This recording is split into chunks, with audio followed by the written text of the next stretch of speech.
Amen. On n'a pas beaucoup de choses aujourd'hui à transmettre, mais ce qu'on avait dit dimanche passé, je voudrais récapituler un petit peu ce qu'on a enseigné dimanche passé, parce qu'il y avait les frères qui n'ont pas suivi à travers l'Internet, parce qu'on avait un petit souci dans le domaine d'Internet. Et donc, je voudrais récapituler un petit peu par rapport à l'enseignement du dimanche passé. Dimanche passé, on a appris à propos de Sodome et Gomorrhe. Mais il y a un point très très important que moi je voudrais que le Saint-Esprit appuie sur ce point et nous voudrions vraiment essayer d'éclaircir un petit peu. C'est par rapport à l'humanisme de la femme de Lot. L'humanisme de la femme de Lot, c'est quelque chose qui les gens lisent, parlent, mais on est toujours dans la condamnation de cette femme. Cette femme est condamnée parce qu'elle n'a pas obéi à la parole de Dieu. Alors, mais si on regarde dans un autre angle,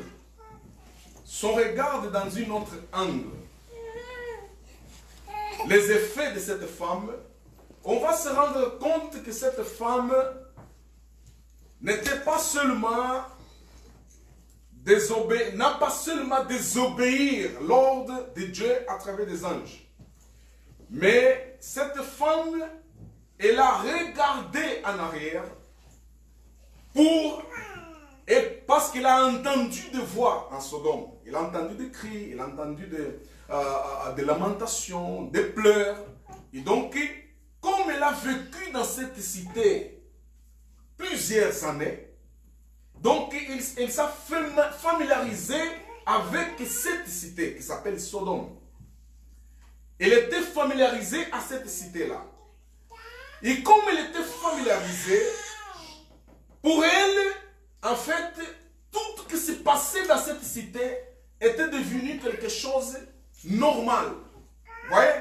Ça veut dire que le commandement de Dieu qui interdisait certaines façons de faire, pour elle, n'avait plus le poids que Dieu recommandait à ses enfants. Ça veut dire que cette femme, elle était vraiment familiarisée à comportement et habitude des peuples de Sodome et Gomorrhe. Vous comprenez? C'est pour cela que quand Dieu l'a dit de partir et non pas regarder en arrière, elle a entendu des pleurs. En fait, il était solidaire à ce qui s'est passé avec le peuple qu'il avait laissé en arrière. Alors, qu'est-ce qui se passe? Ce qui se passe, c'est que l'amour charnel, on va dire l'amour même, cet amour que tout le monde pense avoir dans le monde, cet amour que nous tous, on pense avoir, cet amour naturel que cette femme avait envers les peuples de Sodome et Gomorrhe, l'a mené à avoir la compassion quand ce peuple était pratiquement condamné, jugé par Dieu. Et même, on va dire, quand ce peuple était puni par Dieu.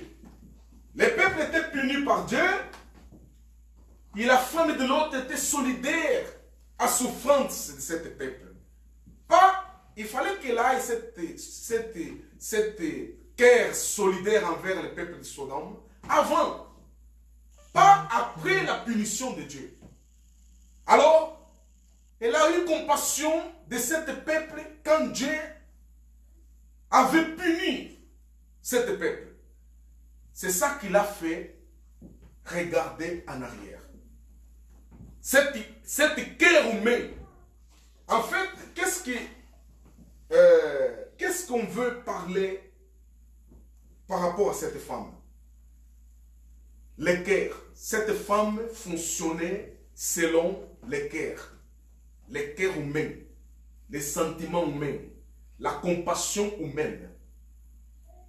Dimanche passé, on vous a dit que quand l'amour que nous pensons avoir envers les autres, la compassion qu'on pense avoir envers les autres, ne se concorde pas avec la parole de Dieu, c'est un faux amour, c'est une fausse compassion. Vous comprenez ça? En fait, toutes choses que nous faisons, si nous ne s'accordons pas au dire de Dieu, ça veut dire à la parole de Dieu, à l'instruction de Dieu, ce qu'on fait, on le fait selon les sentiments humains. C'est ça qui s'est passé avec cette femme. Cette femme, elle a eu la compassion humaine. Mais en ayant la compassion humaine, parce qu'il était attaché à ce peuple de Sodome et Gomorrhe, elle a oublié d'obéir ce que Dieu les avait dit. Vous allez sortir d'ici, mais ne regardez pas quoi? En arrière. Ne regardez pas en arrière. Alors, je voudrais qu'on lise ça. Je voudrais qu'on lise ça. Genèse chapitre 17.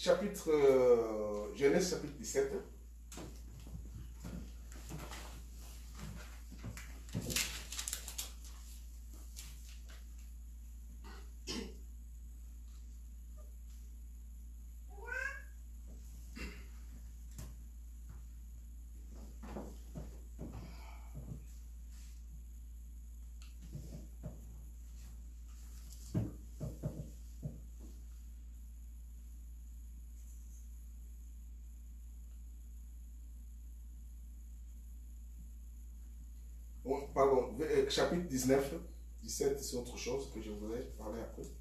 Mais on va lire chapitre 19, Genèse chapitre 19.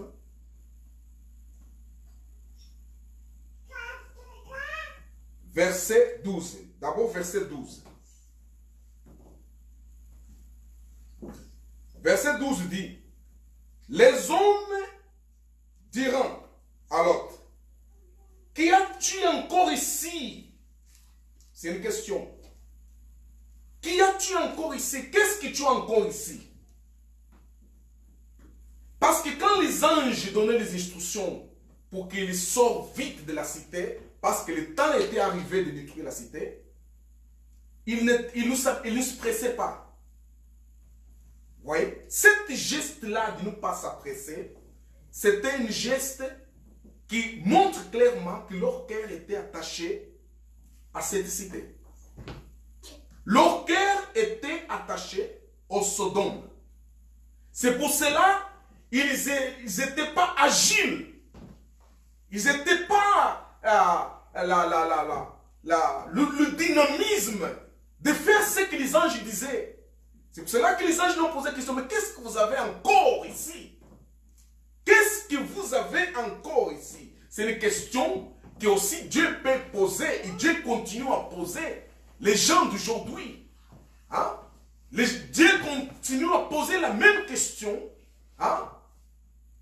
Les peuples de ce siècle, qu'est-ce que vous avez encore sur la terre que vous attache au monde? Qu'est-ce que vous avez encore? C'est une question.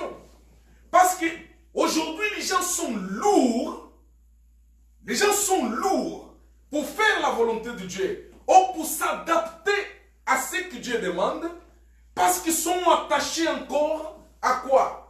Au monde. Sont attachés encore au plaisir du monde. Sont attachés encore aux choses de ce siècle. Les choses que tout le monde appelle comme choses de mode, comme les choses d'actualité. Les gens sont attachés à ces choses-là. Et alors, comme ils sont attachés à cette chose-là, c'est ça qui fait qu'ils sont lents. Sont lents à comprendre la parole de Dieu. Sont lents à comprendre la volonté de Dieu. Ils sont lents pour chercher Dieu. Et la question que l'ange a posée, l'autre, il subsiste jusqu'aujourd'hui. Qu'est-ce que les gens ont encore dans ce monde. Il faut toujours, un chrétien, celui qui a cru en Jésus, se poser tous les jours la question, qu'est-ce qui m'attache encore le monde? Qu'est-ce qui m'attache encore au monde?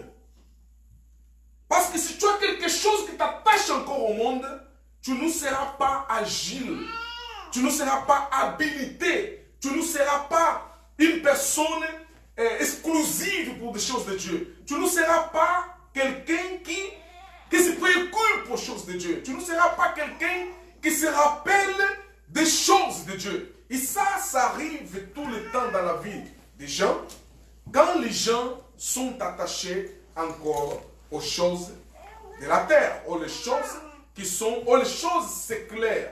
On va dire, sont attachés aux choses séculaires. Comme sont attachés aux choses séculaires, ça les rend lents à comprendre Dieu.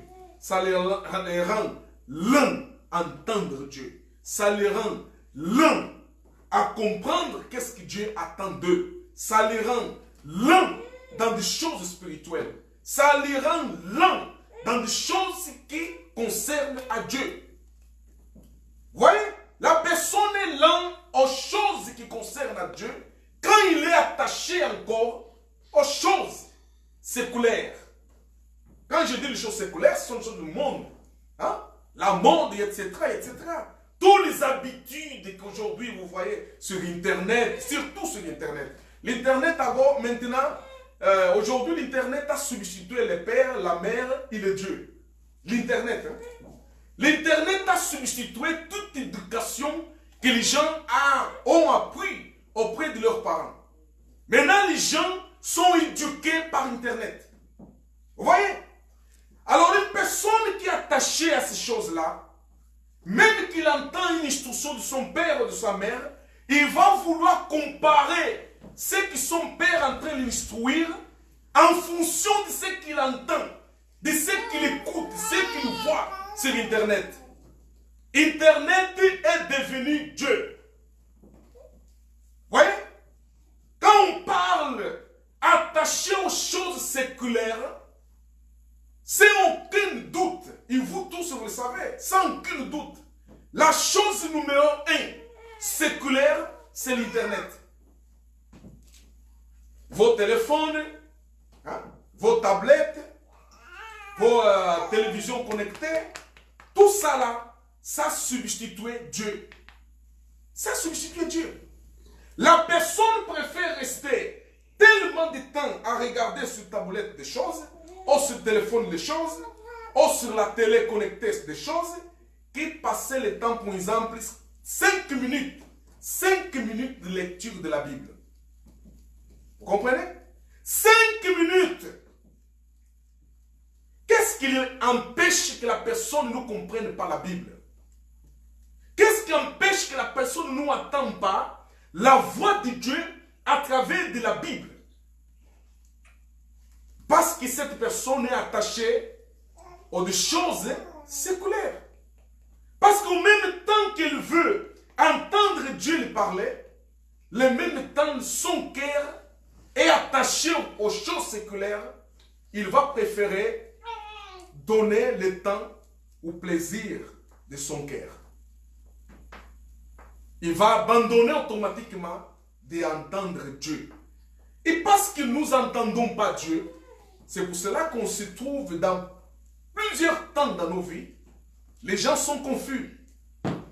Les gens sont confus.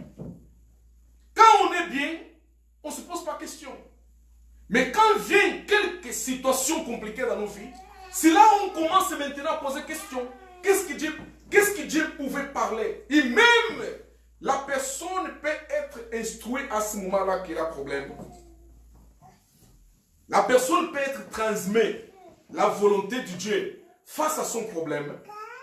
Mais comme son cœur est attaché encore aux choses séculaires, son cœur est attaché encore au monde, qu'est-ce qui va se passer?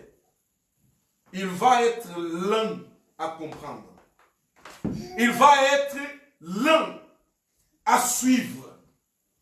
Mais il va être agile à se procurer la solution qui vient d'où?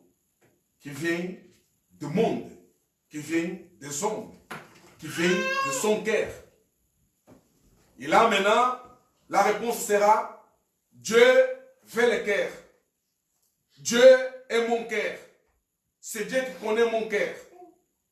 Tout ça pour justifier sa faiblesse de chercher Dieu. Sa faiblesse de comprendre Dieu. Sa faiblesse de se tenir debout et suivre l'orientation de Dieu. Vous comprenez? C'était aussi la réponse de femme de Lot. C'était aussi la réponse des femmes de Lot. Femme de Lot n'a pas regardé derrière parce que je ne sais pas quoi, non. Elle a désobéi, mais qu'est-ce qu'elle a fait désobéir?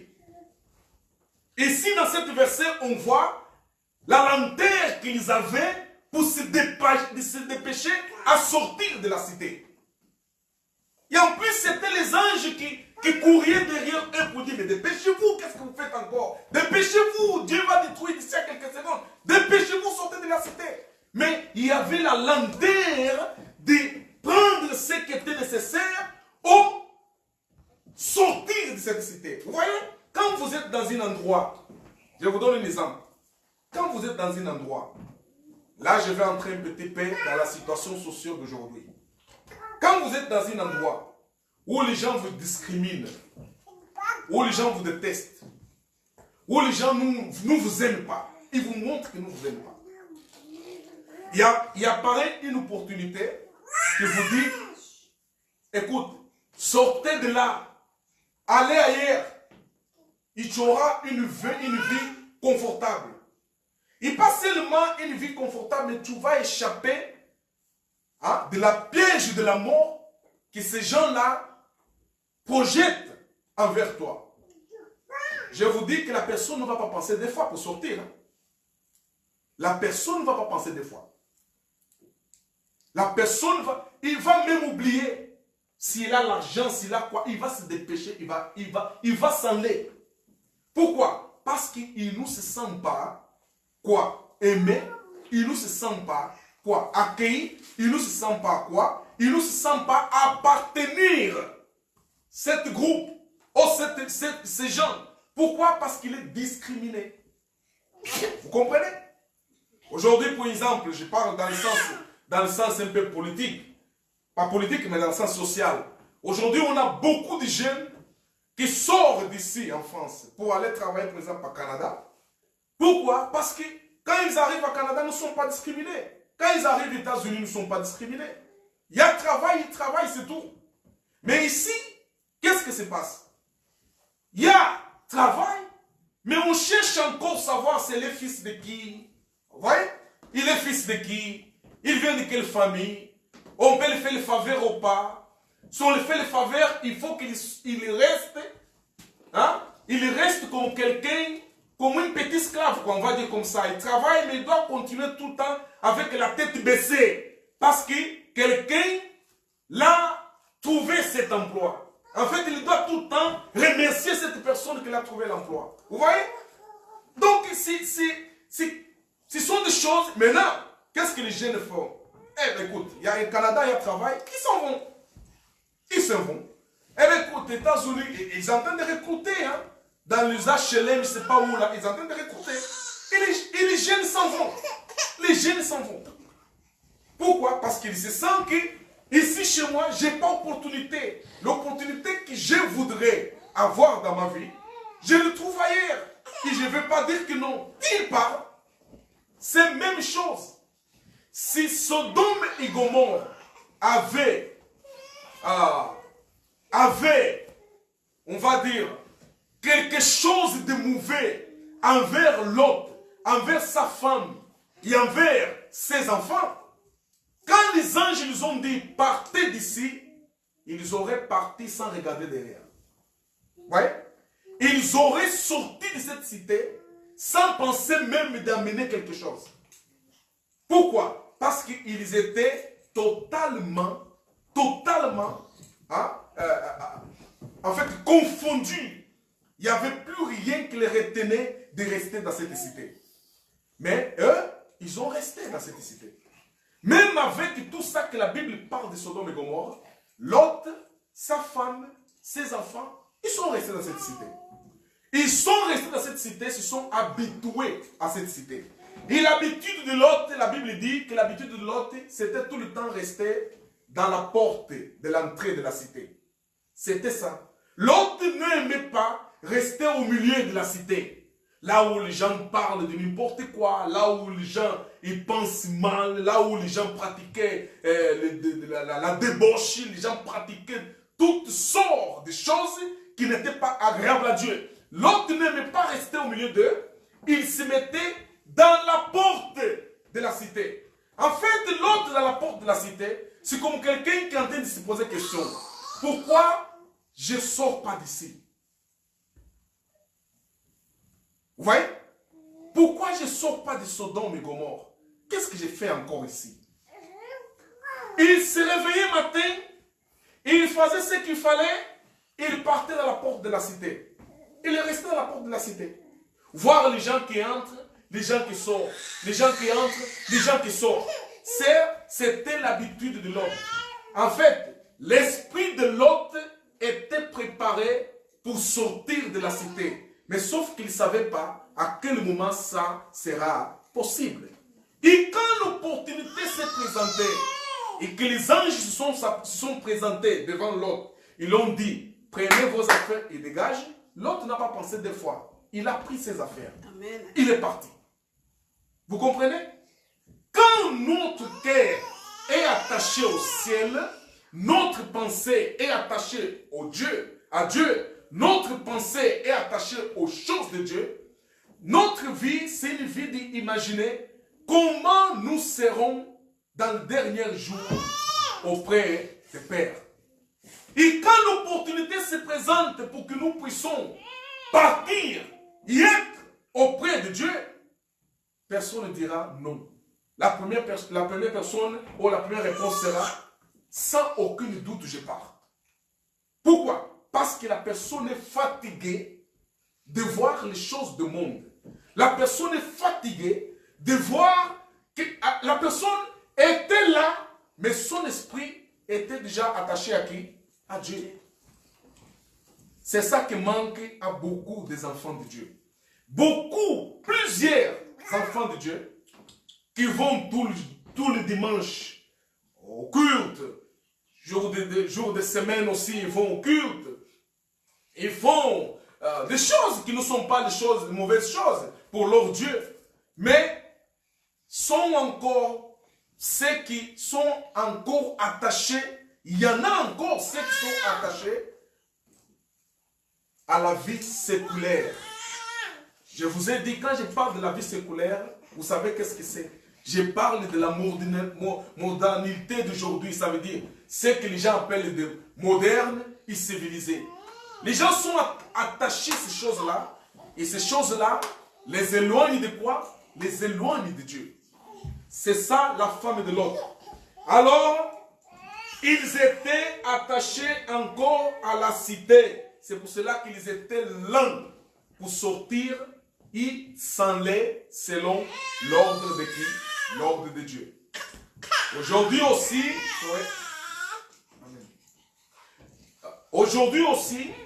il y a plusieurs enfants de Dieu qui, parce qu'ils sont encore attachés aux choses séculaires de cette vie, ça les empêche à comprendre Dieu. Ça les empêche d'écouter, entendre la voix de Dieu. Ça les empêche à se préoccuper à ce qui concerne les choses de ce que Dieu attend de chacun d'entre nous. Parce qu'on est tantôt, on vient louer le Seigneur, on écoute sa parole, et on ne sait jamais si cette parole reste. Quand on sort, on dit, ouf, c'était le temps de sortir. Hein? Oh là là. Ah, c'était le temps de sortir. Là, maintenant, on est bien là. Là, on est bien. C'est ça que la vie que Lot avait, sa femme et ses enfants. Vous voyez? Quand on est lent aux choses de Dieu, on n'est pas joyeux par rapport à ces choses-là. Amen. Quand on est là, aux choses de Dieu, on fait avec un esprit de paresse. On n'est pas combatif aux choses de Dieu. On est là. Ah, je vais faire si je veux. Mais écoute, Dieu connaît mon cœur. C'est la musique de tous. Même le fils du diable parle. C'est pareil. Dieu connaît mon cœur. Et c'est fini. On reste là. Dieu connaît mon cœur. Et c'est fini.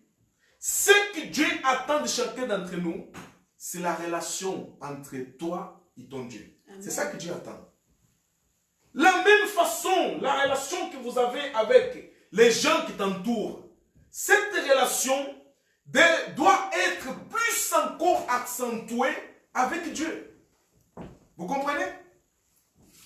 Vous êtes quelqu'un qui se relationne bien avec tout le monde. Et maintenant, avec Dieu, doit être pire. Ta relation avec Dieu doit être pire. Et je te dis que quand ta relation sera accentuée, améliorée avec Dieu, il y a des choses que dans ta vie, tu n'as pas besoin que quelqu'un te dise que cela, tu ne peux pas le faire. Mais toi-même, parce que tu as déjà la connaissance de Dieu, parce que toi, tu as grandi déjà dans cette relation avec Dieu, et l'Esprit de Dieu qui est en toi, il va t'aider toi-même à comprendre que ces choses-là, je mets aux poubelles. Ces choses-là, je mets aux poubelles. Je vais privilégier maintenant ces choses-là. Ce qui est irrésoire, je vais mettre à poubelle. Et je vais m'attacher à ce qui est éternel. Vous comprenez? Mais ça, c'est impossible quand vous êtes encore lent, quand vous êtes encore attaché aux choses séculaires, Internet, et je ne sais pas, des vidéos, etc. Quand vous êtes encore attaché à ces choses-là, c'est fini. C'est fini. La Bible, vous n'allez pas lire. La prière aussi, vous n'allez pas faire. Alors, votre relation avec Dieu va être de quelle façon? Donc, il faut de temps en temps préparer, de temps en temps avoir. La prière, c'est pas vous. Quand vous discutez avec quelqu'un, je vais vous donner un exemple. Quand vous discutez avec quelqu'un, si la personne est debout, vous aussi, vous allez être debout. Vous n'allez pas discuter avec quelqu'un, la personne est debout et toi, tu es assis. Ça, c'est manque de respect. Vous voyez? Aujourd'hui, on voit aussi cette façon de gens. Vous voyez, pour exemple, une adulte qui n'est pas de ton âge, venant à ta direction pour te saluer, tu es assis et tu reçois le salut d'une adulte assise. Ça, ce sont des choses qui montrent que les gens sont déjà dépassés. En fait, les principes même d'éducation de la maison n'existent plus. Parce que quand une adulte se dirige à toi pour te saluer, et moi je sais que si mon adulte, il est plus âgé que moi, je dois aussi me mettre debout pour saluer cet adulte. Ça s'appelle bonne éducation, une personne qui est bien élevée. Mais si tu vois quelqu'un, une adulte vient en sa direction pour le saluer, il lui est assise pour saluer l'adulte, c'est une personne mal élevée. Vous voyez? C'est la même chose. Hein? Ça commence même dans le principe de la parole de Dieu. Même dans le principe de la parole de Dieu. Les anges, ils ont dit, prenez tes affaires et partez d'ici. L'autre n'a pas resté assise. Même qu'il était debout, il est en train de chercher les choses qu'il pensait qui étaient importantes pour s'en aller, mais au moins il était debout. Il était debout cherchant ces choses-là pour faire quoi? Pour partir sur l'ordre des anges.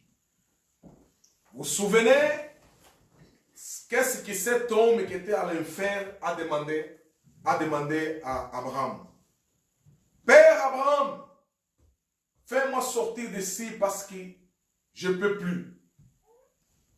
Ou envoie-moi sur la terre afin que je puisse aussi signaler mes frères pour qu'ils ne viennent pas dans cet endroit où je suis. Parce que dans cet endroit, c'est un endroit de tourmente et de souffrance. Abraham a répondu quoi? Abraham a répondu, en bas, il y en a Moïse et les prophètes. Que ta famille écoute ces gens-là. Ça veut dire que les serviteurs de Dieu sont les anges d'aujourd'hui. Quand nous voyons sur Internet, les gens se moquaient des serviteurs de Dieu. Les gens offensaient, attaquaient les serviteurs de Dieu.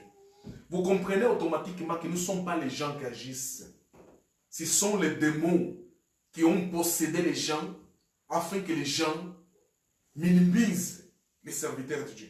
Quand les serviteurs de Dieu est minimisé, l'œuvre de Dieu que cet homme est confié par Dieu est aussi minimisée. Je vous donne l'exemple des anges. On est toujours dans cette verset. Les anges, Dieu les a envoyés à Sodome afin qu'ils puissent détruire Sodome. Mais Abraham a demandé à Dieu, est-ce que même s'il y avait 10 personnes qui sont justes, tu vas détruire Sodome à cause de 10 personnes? Dieu l'a dit non, s'il y a 10 personnes, je ne vais pas détruire. Mais Dieu savait qu'il n'y a pas 10 personnes justes dans cette terre. Je vous ai dit dimanche passé que la justice que Dieu attend des hommes, ce n'est pas notre justice. Ce n'est pas la nôtre. Ce n'est pas la nôtre. Hébreu 11, il parle très bien par rapport à ça. Il parle très bien par rapport à ça. La justice, les Juifs, ils ont abandonné la justice de Dieu pour s'attacher à leur propre justice. Et quand ils ont fait ça, qu'est-ce qui s'est passé? Ils ont jeté ce que Dieu avait programmé pour qu'il soit leur justice. La justice des hommes, ce n'est pas la justice de Dieu. Parce que la justice de l'homme dépend du milieu où il habite. Regarde pour exemple les gens de Sodome. Qu'est-ce qui était justice pour ces gens? Les gens de Sodome, leur justice était leurs habitudes, leur façon de procéder, qui ne venaient pas de Dieu. Parce que ces gens-là ne s'intéressaient pas à l'instruction de la parole de Yahweh. Comme ils ne s'intéressaient pas, ne s'intéressaient pas à la parole de Yahweh, qu'est-ce qui s'est passé? Ils ne pouvaient pas avoir la justice de Dieu réalisée dans leur vie. Parce que si vous êtes dans un endroit où les gens disent, ici, pour que tu sois comme nous, tu dois tuer, tu dois voler, tu dois faire ceci, tu dois faire cela, afin que tu sois comme nous. Ça veut dire que ces gens-là, ils entendent de te montrer quelle est leur justice. Vous comprenez? Quelle est leur justice? Alors, la justice de Dieu vient de la parole de Dieu. Quand nous attendons la parole de Dieu, quand nous laissons la parole de Dieu nous guider, quand nous sommes centralisés sur Jésus, pour nous aujourd'hui, selon les principes de la grâce de Dieu que nous enseignons, la justice de Dieu est Jésus-Christ. Amen. Quand Jésus-Christ est en toi, tu es automatiquement quoi? Justifié. Ça veut dire que la justice de Dieu est en toi. Alléluia. Vous comprenez? Mais pour les gens qui n'ont pas Jésus, par exemple comme les gens de Sodome, ils n'avaient pas la loi en eux. Ça veut dire qu'ils n'avaient pas la justice de Dieu. Alors leur justice, c'était au contraire à celle que Dieu attendait d'eux. C'est pour cela que Dieu, quand Abraham l'a parlé, même 3 personnes, Dieu l'a dit, c'est pas grave, même 3 personnes, c'est au moins 3 personnes justes, je ne vais pas détruire. Amen. Dieu savait qu'il n'y a pas 3 personnes justes. Parce que tout ce monde-là, en Sodome et Gomorrhe, ils faisaient leur propre justice. Ils ont substitué la justice qui venait de Dieu. Vous comprenez? Ils n'avaient pas la parole de Dieu. Comme ils n'avaient pas le commandement de Dieu, ils n'avaient pas la justice de Dieu. C'est ça qu'échappe les hommes aujourd'hui. C'est ça qu'échappe l'homme séculaire d'aujourd'hui. Il n'a pas la justice de Dieu parce qu'il n'a pas Jésus en lui. Comme il n'a pas Jésus-Christ en lui, toute chose qu'il pense qui est juste, c'est pas juste. C'est pas juste. Parce qu'il va dire qu'il va entamer ou il va décréter la justice selon ce que son père l'enseignait, selon ce que sa mère l'enseignait, selon ce que la société ou l'environnement où il était l'a inculqué comme justice. Ça, c'est une fausse justice. Vous voyez? Ça, c'est une fausse justice. C'est pour cela que vous allez trouver, même dans l'écriture des Actes des Apôtres, chapitre 10, Corneille, un homme, la Bible dit que c'était un homme juste. Un homme juste. Un homme qui priait à Dieu.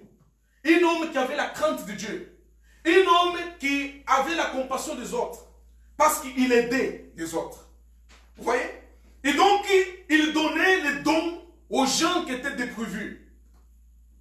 C'était une justice. La Bible l'appelle un homme juste. Mais il était un homme juste selon le principe de quoi? Selon le principe de la loi. Vous comprenez? Principe de la loi, de l'ancienne alliance. À ce moment-là que Jésus est mort, il ressuscitait, la nouvelle alliance était quoi? Décrétée. Amen. Comme la nouvelle alliance était décrétée, personne ne pouvait être encore juste par la pratique de la loi, mais si par la foi en Jésus-Christ. Alors, l'ange l'a retrouvé en lui disant, envoie quelqu'un appelé Pierre, il va te dire qu'est-ce qu'il faut faire. Mais cet homme n'avait pas besoin, parce qu'il pratiquait la loi. L'ange l'a fait comprendre que vous n'êtes plus dans l'ancienne quoi? Alliance. Vous êtes dans la nouvelle alliance. Ta foi maintenant doit être fondée sur Jésus. Et quand vous avez Jésus dans votre vie, vous êtes quoi? Juste. Parce que ta justice ne sera pas la tienne, mais sera la celle que Jésus-Christ a fait pour toi. Donc ça veut dire que tout sera justifié par ce que Jésus-Christ a fait. C'est pour cela que l'ange l'a envoyé appeler Pierre. Et Pierre est venu pour l'enseigner quoi? La parole de nouvelle alliance. Il a prêché Jésus. Il a cru en Jésus. Il a été baptisé avec sa famille. Ils ont reçu le Saint-Esprit. Et comme cela, Dieu a confirmé que ces gens maintenant m'appartiennent, sont justifiés par l'œuvre de Jésus-Christ. La justice de Dieu était en eux. Vous comprenez? C'était pas pareil. C'était pas pareil comme ce qui s'est passé avec les gens de Sodome. Sodome d'aujourd'hui, c'est le monde. Je vais vous montrer ça. D'ailleurs, je vais vous montrer qu'est-ce que l'Écriture parle à propos de cette justice. La justice qui vient de l'homme, ta propre justice, ta façon de penser et de juger les choses, si nous se coordonnons pas, si nous ne s'accordons pas à le principe de Jésus comme Seigneur dans votre vie, cette justice, c'est une justice faillible. C'est une justice que Dieu ne acceptera jamais. Jamais. Vous voyez? Tu peux dire, ah non, moi je faisais ça, je fais bien les gens. C'est le bien que tu faisais aux gens. C'était pour avoir la réciprocité. Vous comprenez? Parce qu'il y a des gens qui font le bien aux gens pour avoir la réciprocité. Ça veut dire, je te fais le bien parce que j'attends que demain, toi aussi, tu vas me faire quoi? Le bien. Mais quand tu fais cet bien, les gens vont dire, ouais, il fait bien, il est bonne personne, il fait bien les gens. Vous comprenez? Les gens vont t'attaquer comme quelqu'un qui est bonne personne, une personne qui est juste. Mais Dieu qui est au ciel, il sait que c'est une fausse justice. Parce que c'est une justice que tu fais en attendant que demain, cette personne va aussi te faire quoi? La même chose. Vous comprenez? C'est une fausse justice. Mais la véritable justice, c'est celle qui vient de Yahweh. La véritable justice, je vais vous montrer ça dans l'écriture de Romains. On va lire. Afin que vous compreniez qu'est-ce qui s'est passé avec cette femme de Lot. Un grand problème. On lit des fois vite, mais sans comprendre les pensées de Dieu occultées dans cette passage. Qu'est-ce qui s'est passé avec la femme de Lot?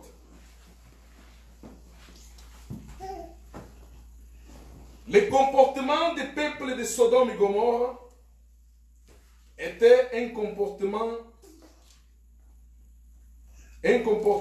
qui n'était pas de goût de Dieu. Dans l'écriture de Romains,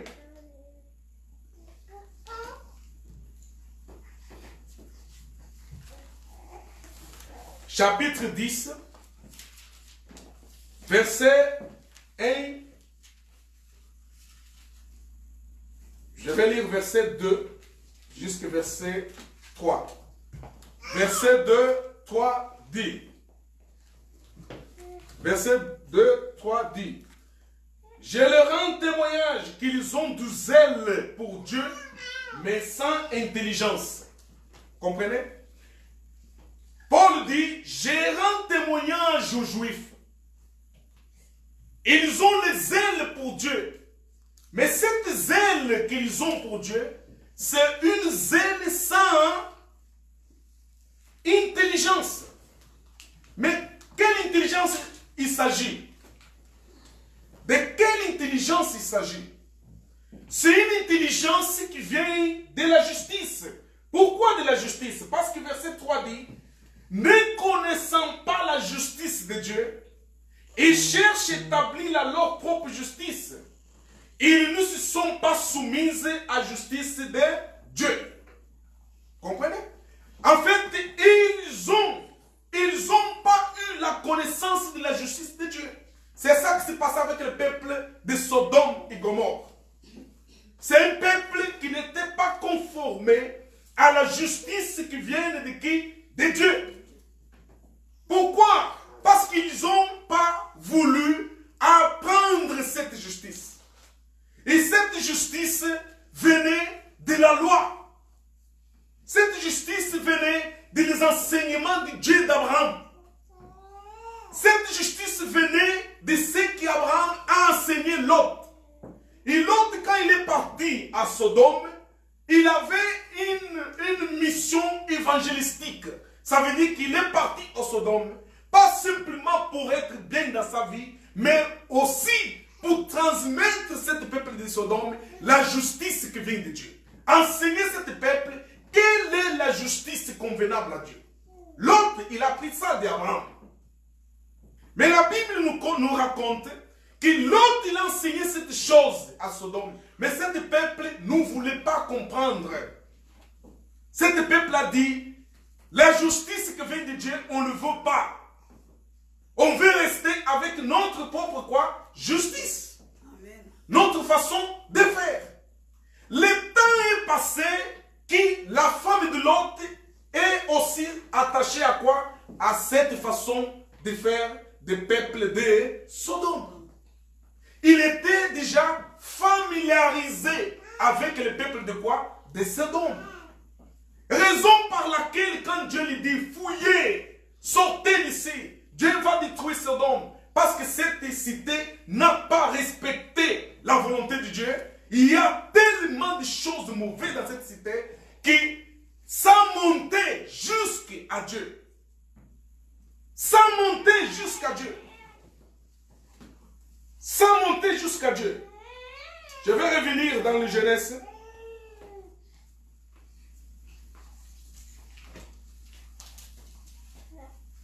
Je vais revenir dans le Genèse, chapitre 19, afin que nous puissions, moi, je veux vraiment que vous compreniez pourquoi cette dame a regardé en arrière. Son mari est parti fouillant. Ses filles sont parties en fouillant. Si elle était attachée, parce que la Bible dit, quand Dieu a fait le premier mariage, Dieu a dit, vous ne serez plus des chairs. Vous serez une seule chair. C'est ça le mariage. Une seule chair. Cette dame était dame de Lot. Cette dame était une dame de serviteur de Dieu. Comment ça fait que cette dame désobéir ce que Dieu a parlé à travers de ses anges. Et en plus, ce n'était pas le cas d'Adam et Ève. Parce qu'Adam et Ève, Dieu a parlé à Adam. Et Adam a parlé à Ève. Ça veut dire, Dieu a instruit Adam. Et Adam a instruit à Ève. Ce que Dieu l'avait parlé. Et on peut dire que quand Ève a désobéi à Adam et a mangé les fruits qui apportaient le péché sur la terre, sur le monde, sur les hommes, ça veut dire qu'Ève, quelque part, elle s'est doutée d'instruction de qui? D'Adam. Vous comprenez? Ève, elle s'est doutée d'instruction de qui? D'Adam. C'est pour cette raison qu'elle a mangé ces fruits. Parce que quelque part, c'est le féminisme d'aujourd'hui. Le féminisme d'aujourd'hui vous enseigne quoi? Vous enseigne, maintenant, il n'y a pas homme et femme. Nous tous, on est égaux. Hein? On est égaux. Maintenant, on va mettre tous quoi? Des robes. C'est bon ça. On va mettre nous tous quoi? Les jupes. Parce qu'on est égaux. Vous comprenez? Donc, on est tous égaux. Cette égalité mal interprétée amène que les femmes débordent. Il n'y a plus respect des femmes envers son mari. Il n'y a plus quoi? Quand on parle de soumission, c'est devenu gros mot. La soumission est devenue gros mot. Mais la soumission que la Bible parle, c'est la soumission, non, c'est la soumission qui a à voir avec quoi? Qui a soumission à voir avec l'instruction de Dieu. Parce que dans la Bible, Dieu a instruit la femme, qu'est-ce que la femme doit faire? Dans la Bible, Dieu a instruit l'homme, qu'est-ce que l'homme doit faire? Alors chacun a sa part. La Bible dit, la femme doit obéir son mari. Et le mari doit quoi? Aimer sa femme. Car chacun a une instruction de la part de qui? De Dieu. Mais le féminisme nous dit non. Non. Il n'y a pas soumission. Il n'y a pas soumission. On peut interpréter que cette femme de l'autre, quelque part, il avait ça en elle. Il avait ça en elle. C'est pour cela que quand il est parti en courant, il n'a pas eu le respect parce que les anges l'ont dit, il pensait que son mari l'a conforté.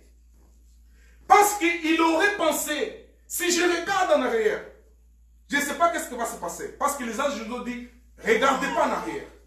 Alors, je vais laisser mon mari tout seul? Non.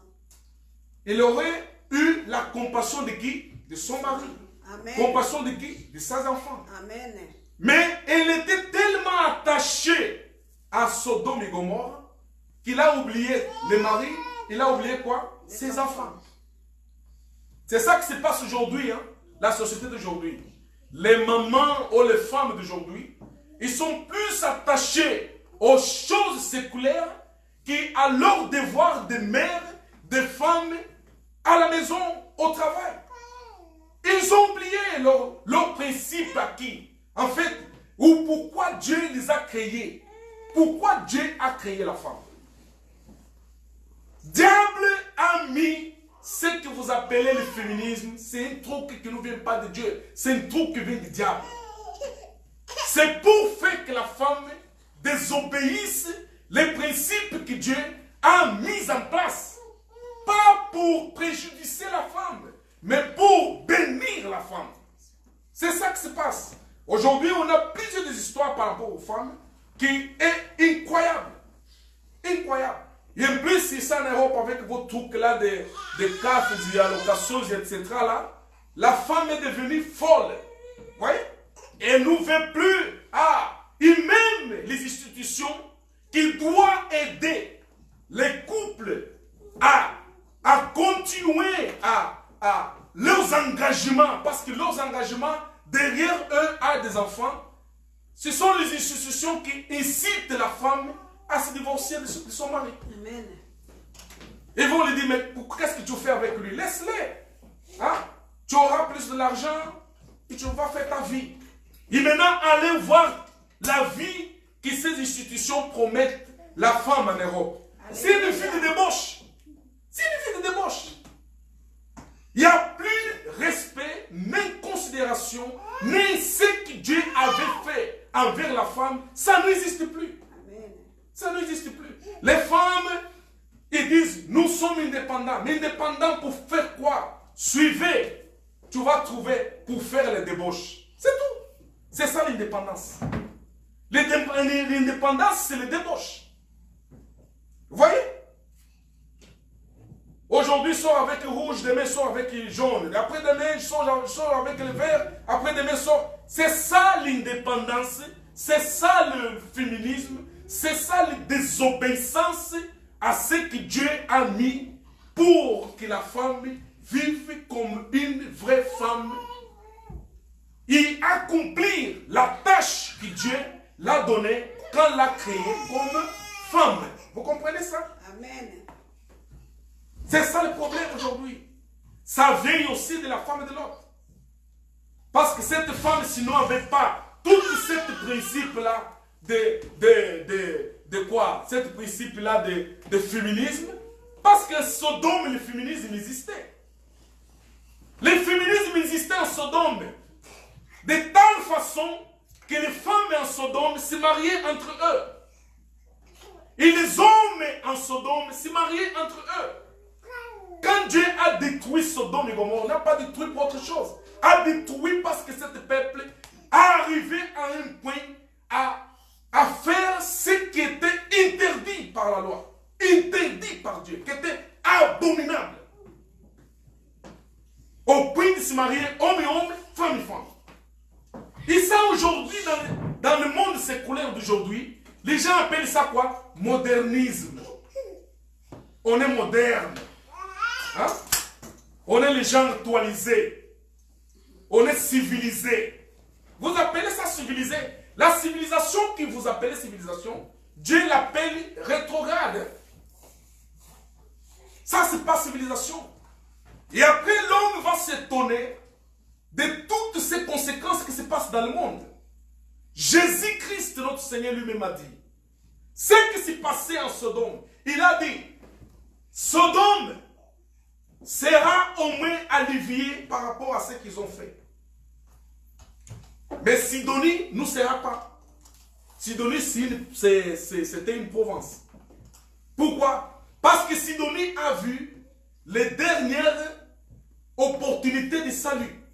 Ça veut dire, Jésus lui-même est venu pour apporter le salut. Mais eux, ils ont dit, on ne veut pas.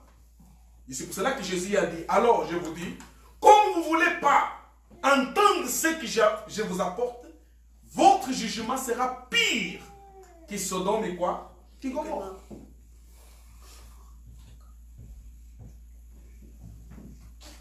Je ne sais pas si vous avez suivi, si vous avez compris ce qu'on est en train de vous parler. Ce qui s'est passé à Sodome, ce qui s'est passé avec la femme de l'autre, ça se passe aujourd'hui.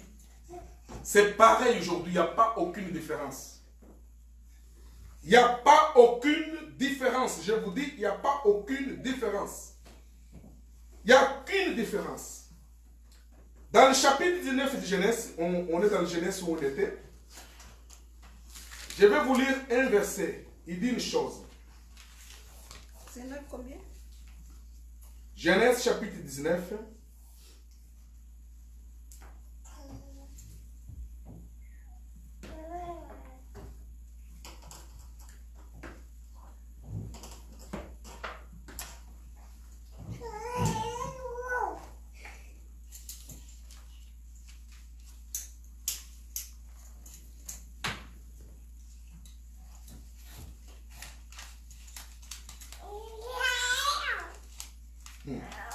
Ces hommes, chez vous à la maison, vous pouvez lire tout le chapitre 19.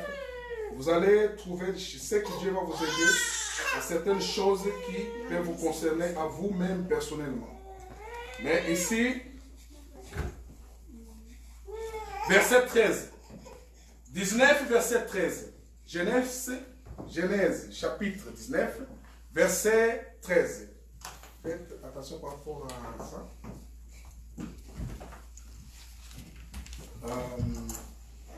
Verset 13 dit, car, ça ce sont les anges qui parlent, hein, car nous allons détruire ces lieux, parce que le cri contre ses habitants est grand devant l'Éternel.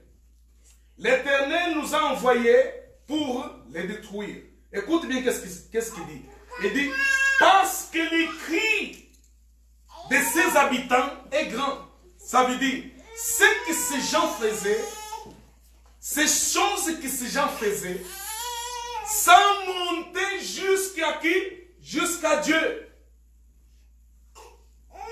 C'était une abomination. Vraiment une abomination. Maintenant, je vais vous montrer en passant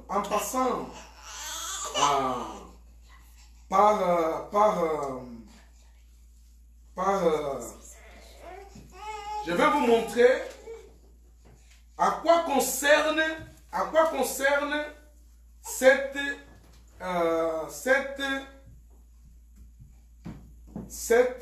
situation de Sodome et Gomorrhe.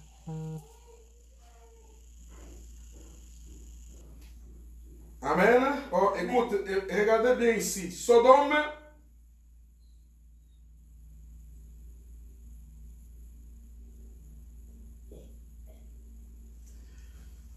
Qu'est-ce que c'était Sodome? Sodome, c'était une ville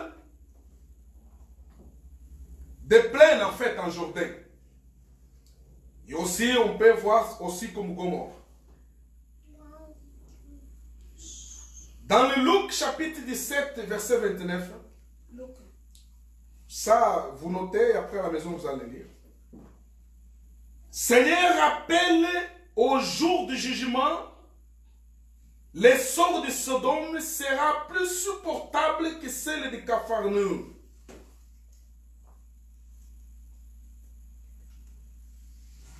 Matthieu 11, 23. Lisez. Quand tu as lisé, tu as trouvé? Matthieu 11, 23. Oui.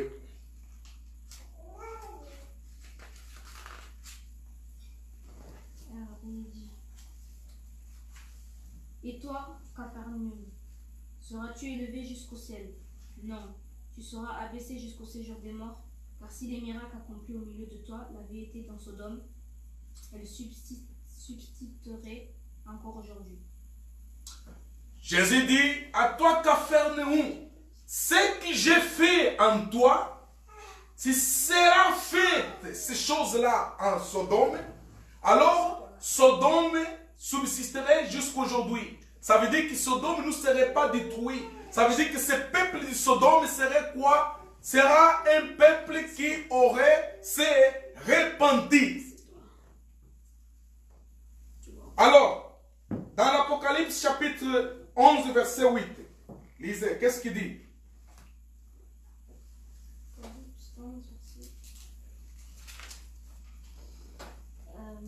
11, verset 8, Apocalypse. Leurs cadavres seront laissés sur la place de la grande ville appelée symboliquement Sodome et Égypte, la même où leur Seigneur a été crucifié. Sodome, symboliquement parlant, dit que c'est la même place où leur Seigneur était crucifié. Ça veut dire où Jésus était crucifié. Jésus était crucifié où? À Jérusalem. Jésus était crucifié où? Sur la terre. Jésus était crucifié par les hommes. Ça veut dire que les Sodomes d'aujourd'hui, si cette Sodome d'aujourd'hui, ce sont les gens qui ne veulent pas croire en Jésus, qui ne veulent pas la justice qui vient de Dieu. Vous comprenez? La justice qui vient de Dieu, c'est celle que Jésus a pratiquée en mourant à la place des hommes, en acceptant être crucifié pour le pardon des péchés des hommes. Et comme les gens ne veulent pas croire à ça, ces gens-là sont comparés aux gens de Sodome et Gomorrhe. Vous comprenez? Donc, mon conseil, c'est que sortez de Sodome. Sortez de Sodome. tu seras comme la femme de Lot, qui était lente pour se dépêcher à sortir de la cité que Dieu avait déjà déterminé la condamnation. Et nous, aujourd'hui, on a étudié que cette femme était attachée à cette cité. Pourquoi? Parce que son cœur était attaché aux choses que cet gens faisaient. Aux choses que cet gens faisaient. Quand aujourd'hui nous nous conformons à toutes choses que les gens appellent des modernismes, toutes choses que les gens appellent des actualités, toutes choses que les gens appellent des... C'est ça maintenant qui est dans la mode. Hein? En portugais on dit « É isso que está a bater agora ». Oui? É isso que está a bater agora. Mais isso que está a bater agora, ça veut dire que bater agora, on est obligé à faire parce que tout le monde dit que maintenant c'est ça qui marche. C'est ça qui marche. Mais c'est ça qui marche là, ne vient pas d'autres endroits. C'est ça qui marche. C'est quelque chose que le diable a mis en place pour faire les gens s'attacher jour après jour du quoi? Du système séculaire. Amen. Vous voyez? C'est triste, mais c'est ça qui se passe. C'est pour cela aujourd'hui, vous allez trouver les gens n'ont pas la préoccupation de donner sa vie à Jésus. Les gens n'ont pas la préoccupation de grandir dans la connaissance de Jésus comme leur Seigneur. Les gens ne se préoccupent même pas. Loisir des gens maintenant, c'est quoi? C'est Internet, téléphone, c'est pas quoi. Les gens passent des heures là-dessus. Mais si tu dis les chrétiens, allez chez toi, lisez. Aujourd'hui, par exemple, je vais lire. Même ceux qui me suivent directement sur Internet. Lisez 7 chapitres 19 de Genèse. De 1 jusqu'à la fin. Et priez à Dieu pour te faire comprendre où tu te trouves aujourd'hui. Vous êtes encore attaché au Sodome ou vous êtes déjà sorti du Sodome. Et si vous êtes sorti du Sodome, ça veut dire, si vous êtes dehors du système séculaire, vous courez vers le salut ou vous êtes encore en courant, vous regardez encore derrière. Parce qu'il y a des gens qui sont comme ça. Ils disent qu'ils sont sauvés. Ils ont Jésus comme Seigneur.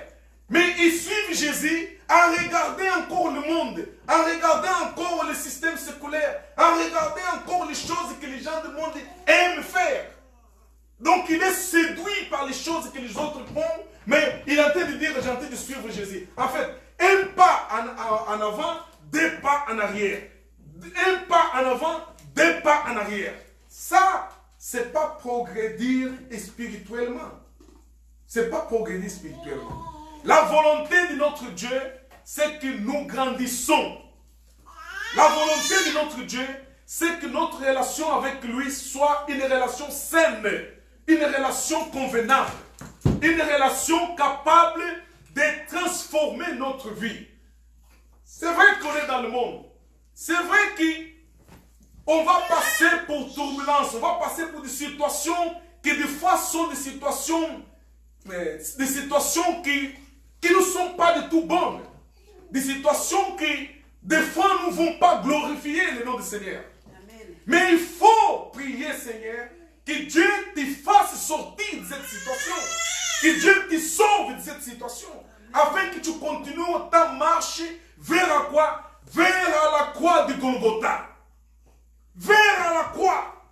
Parce que c'était dans la croix que Jésus-Christ a apporté tes péchés. Dans la croix que Jésus-Christ t'a justifié. Dans la croix que Jésus-Christ a déterminé que nous sommes des enfants de Dieu. C'est à la croix.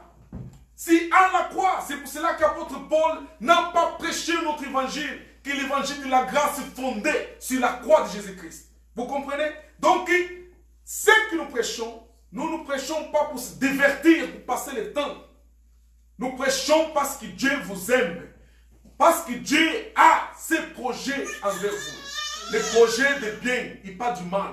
Les projets de bénédiction et pas de malédiction. Les projets de vie et pas de la mort.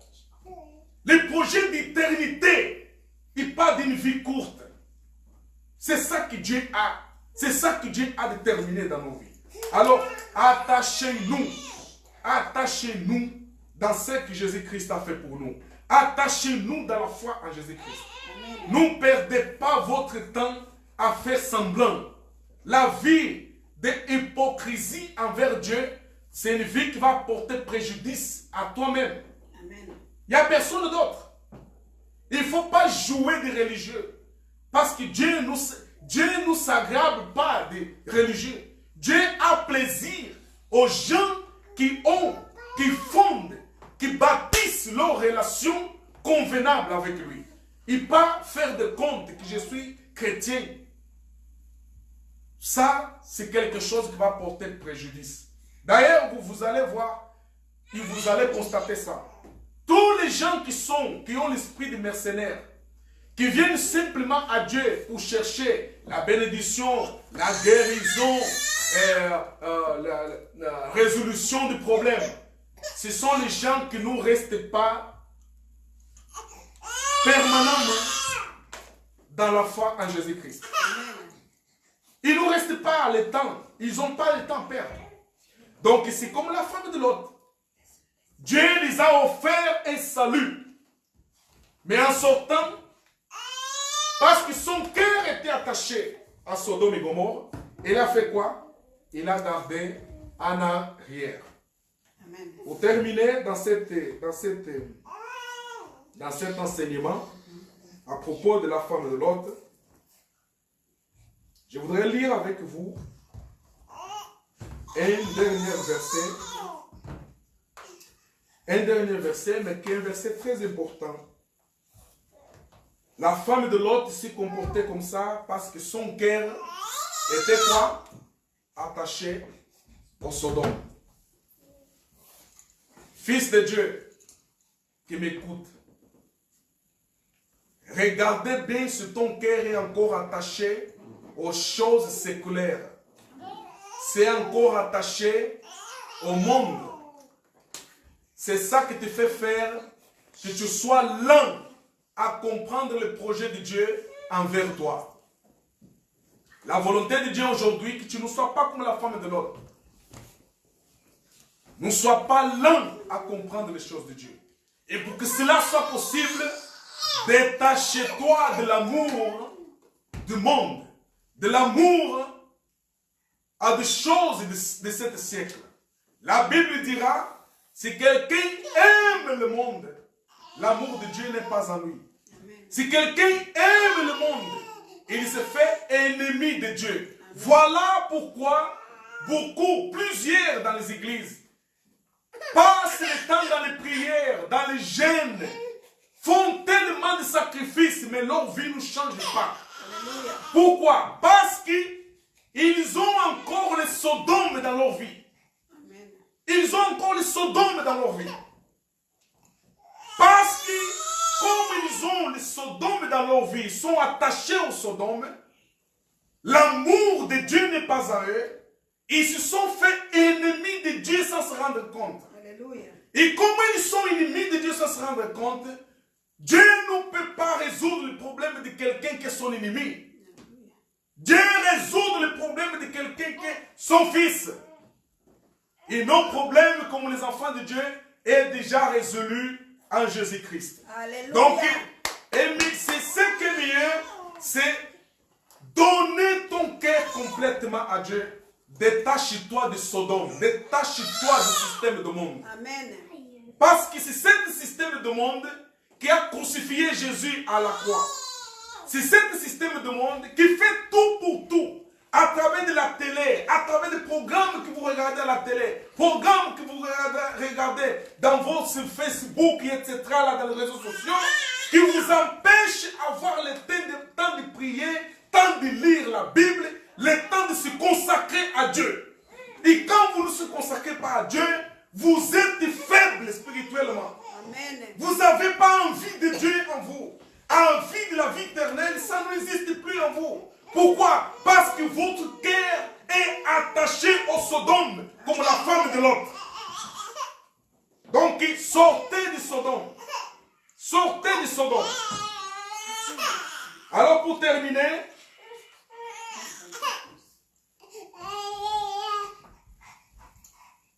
Pour terminer, vous allez nous excuser. Pour terminer, lisez ici dans l'écriture. Je vais lire avec vous.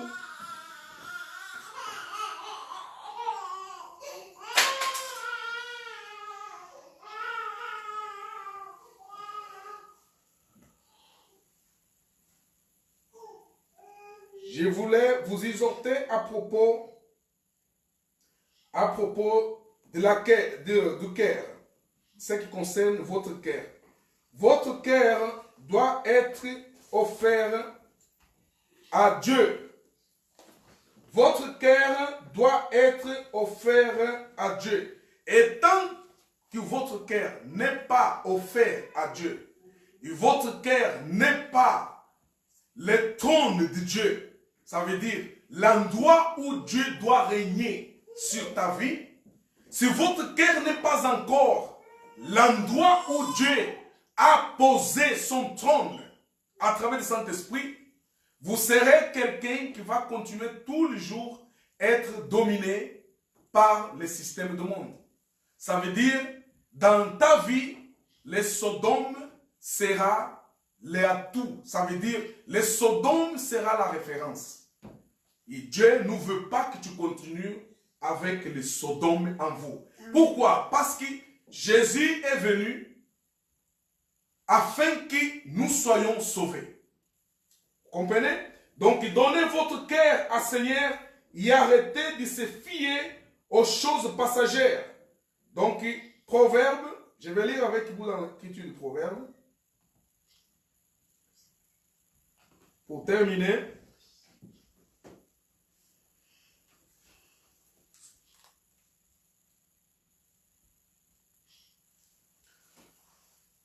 Proverbe chapitre 2, verset 10 dit, en effet, la sagesse viendra dans ton cœur et la connaissance se fera délice dans ton âme. Il faut avoir un cœur sage. C'est ça qui a manqué les peuples de Sodome. Un cœur sage, c'est un cœur qui cherche le Seigneur. C'est ça qui a manqué les peuples de Sodome. Vous allez chercher la sagesse sur Internet, au lieu de chercher la sagesse qui vient de Dieu. C'est ça qui est en train de troubler votre vie. C'est ça qui est en train de vous écarter de Dieu, de vous éloigner de Dieu. Et vous allez rester avec la chanson « Dieu connaît mon cœur ». Dieu connaît mon cœur. Vous allez à l'enfer avec cette chanson « Dieu connaît mon cœur ». Dieu connaît ton cœur, mais ton cœur doit traduire ce que tu sens pour Dieu, à travers d'écouter sa parole, à travers de chercher la sagesse qui vient de la parole de Dieu. C'est de cette façon que tu auras la justice parfaite, celle que Jésus-Christ nous a offerte. Et arrêtez de chercher ta propre justice, comme on vient de lire dans le Romains chapitre 10, verset 3. Donc, un cœur sage, c'est un cœur qui cherche le Seigneur.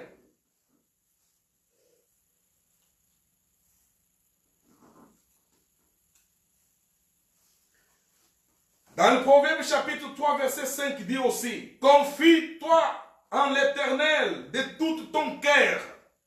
Il ne t'appuie pas sur ton intelligence.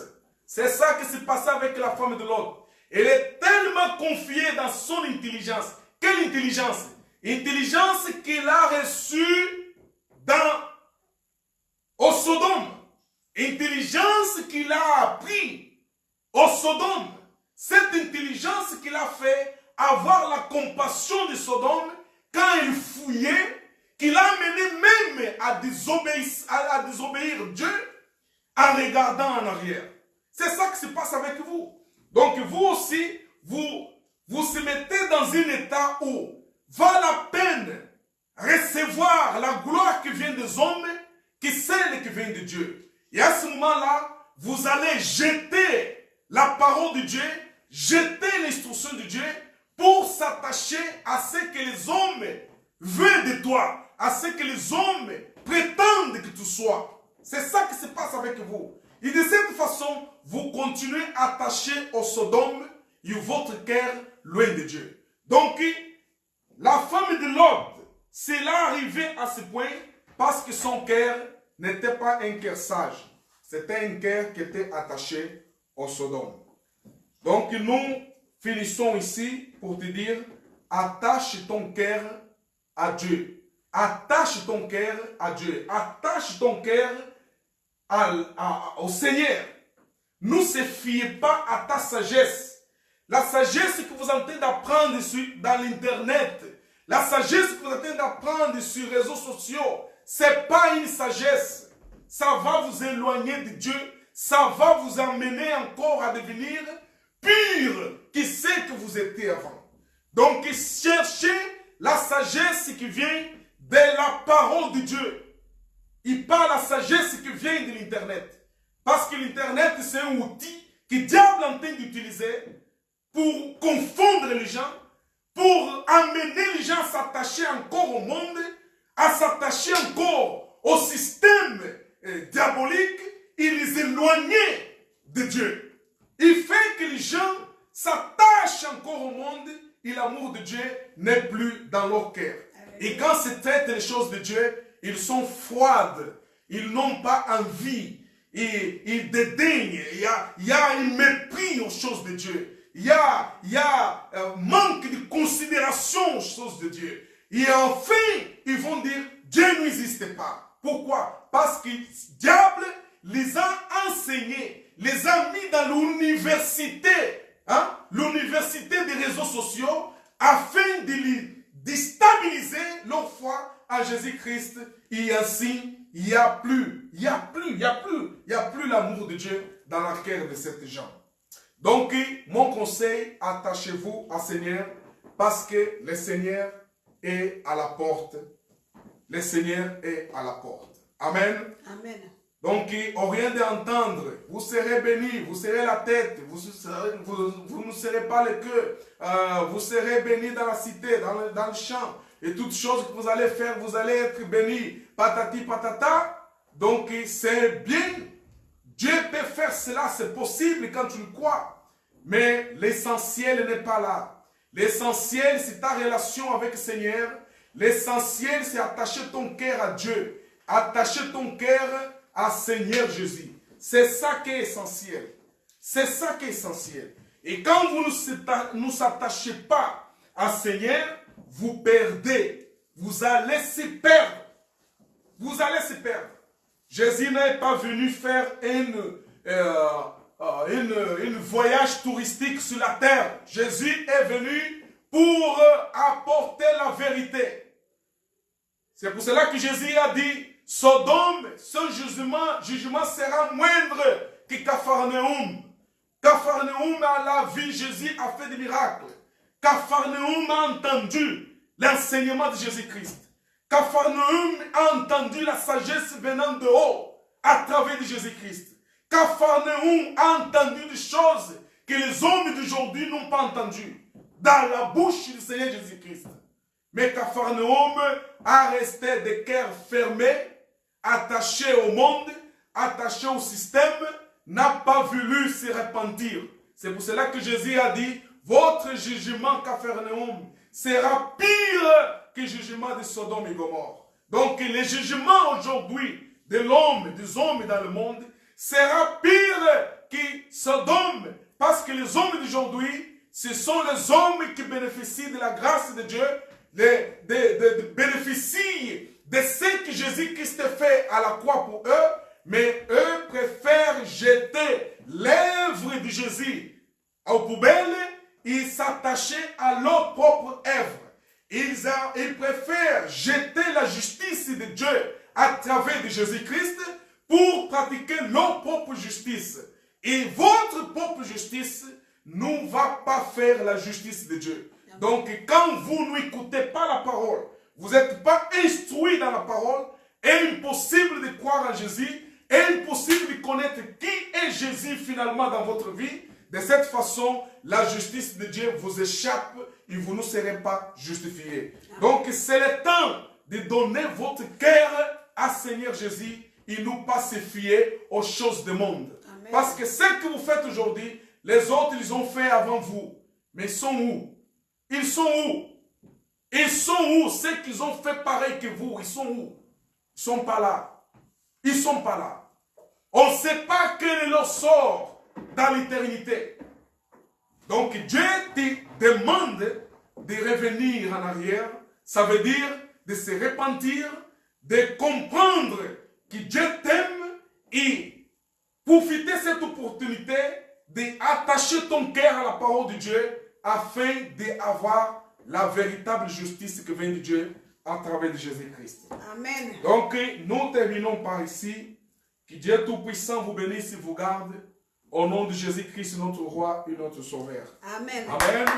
Donc, on attend que cette parole va vous édifier, que cette parole va vous amener à penser, va vous amener à revenir à Seigneur Jésus, va vous ramener à croire en Seigneur comme votre Dieu et votre Sauveur.